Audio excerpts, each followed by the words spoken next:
وہ کہتے جی وہ سارے بزرگ کہتے میں تو جنت ہی نہیں جانا. وہ تو جان کے بھی دے رہا ہے جنت ہی نہیں جانا. چوتھا میرے سارے مریض نہ جان کتنے نہ جان, کھانا نہیں دینا کسی کو.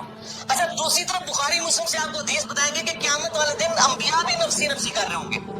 کہتے ہیں نا سوائے رسول اللہ کی ذات کے صلی اللہ علیہ وسلم, اور بابا کو ٹارزن بنا کے پیش کرتے ہیں. اوہ, اس کا مطلب جو میں نے سنا تھا کہ گوشت پاک اپنے تمام مریضوں کو جنت میں لے کے جائیں گے, یہ ٹھیک نہیں ہے. اوہ میں کیسے ہو, خیریت سے آنا ہوا؟ یار انجینئر کا ایک کلپ سن لیا, دماغ خراب ہوا پڑا ہے, آپ سے مشورہ لینے آئے اس بارے میں. اچھا پریشان ہونے کی ضرورت نہیں ہے, اندر دانش بھی بیٹھے ہیں, مل کر بات کرتے ہیں. آگے. اچھا تو یہ پریشانی ہے آپ کی, اس میں پریشان ہونے کی تو بات ہی نہیں ہے. میں ابھی آپ کا مسئلہ حل کر دیتا ہوں. مجھے بس یہ بتائیں, حافظ قرآن افضل ہے یا انبیاء کرام؟ بھائی ظاہری سی بات ہے, انبیاء کرام افضل ہے. جی اب میں آپ کو بتاتا ہوں.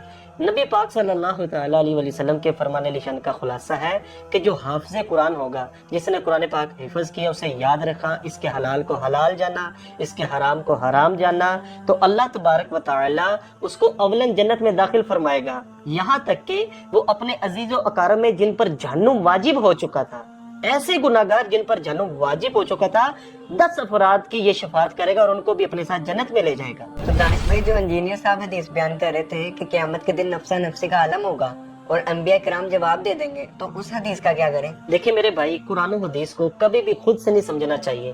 قرآن پاک کا ترجمہ خود سے پڑھ لینا اور کہنا کہ جناب میں بڑا فن خواہ بن گیا ہوں, میں نے قرآن پاک خود پڑھا ہے, مجھے مفہوم اس کے سارے سمجھ میں آ چکے ہیں, حدیث پاک میں نے پڑھ لی, اس کا یہ مفہوم ہے. بالکل ایسا نہیں ہے. ہمیشہ مستند عالم دین سے رہنمائی لینی چاہیے. دیکھیں جب یہ عبد القادر جیلانی کی طرف منسوب کریں گے کہ عبد القادر جیلانی کہتے ہیں میں نے 70 دفعہ اللہ سے وعدہ لیا ہے کہ میرا کوئی مرید بغیر توبہ کے, کتنے لے آیا تو بہ کے وعدہ؟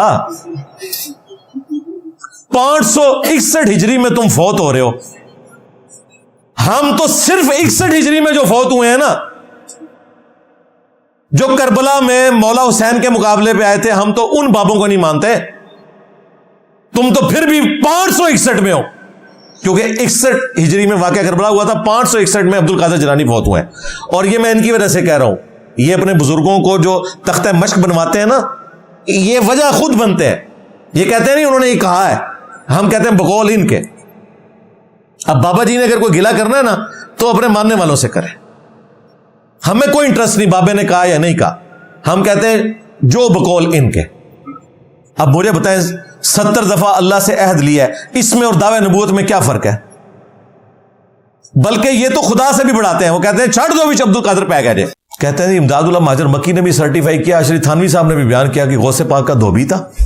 اور یہ تعلق قادری صاحب کہہ رہے ہیں یہ والے واقعات اصلی ہیں, اصلی بھی لو سامو. تو کہتے ہیں مرنے کے بعد جب فرشتے قبر میں آئے اور ان کے بزرگوں نے کیمرے میں وہ ساری ویڈیو ریکارڈ کر لی. بھئی قبر کے اندر کون دیکھ رہا ہے کہ فرشتوں کے ساتھ کیا گفتگو ہوئی ہے؟ تو انہوں نے اپنے کیمرے میں کوئی ریکارڈنگ کی ہوئی تھی, اس میں پتا چلا کہ جب فرشتے آئے, فرشتوں نے پوچھا من ربو کا, تو اس نے کہا میں غوث پاک دا دھوبی ہوں. یہ واقعہ یہ سارے بیان کر رہے ہیں, حنیف قریشی صاحب بھی بیان کر رہے ہیں, ڈاکٹر تعلق قادری صاحب بھی, وہ پیر اجمل قادری بھی, پتہ نہیں کون کون لوگ اس واقعے کو بیان کر رہے ہیں مزے لے کے. اور پھر کہتے ہیں تھانوی صاحب نے لکھا, اور لے جاؤ تھانوی صاحب نے اسی کے سمجھنے ہیں یار. اسی انہوں نے فٹیاں کچھ نہیں سمجھتے تھے, ہم پہ کس چیز کا روب ہے؟ تو پوچھا گیا کہ تیرا دین کیا ہے, انہوں نے کہا میں غوث پاک کا دھوبی ہوں. تو فرشتوں نے کہا کہ یا اللہ یہ تو بندہ قابو نہیں آ رہا, کیا کریں؟ تو پھر اللہ تعالیٰ نے کہا اس کو چھوڑ دو.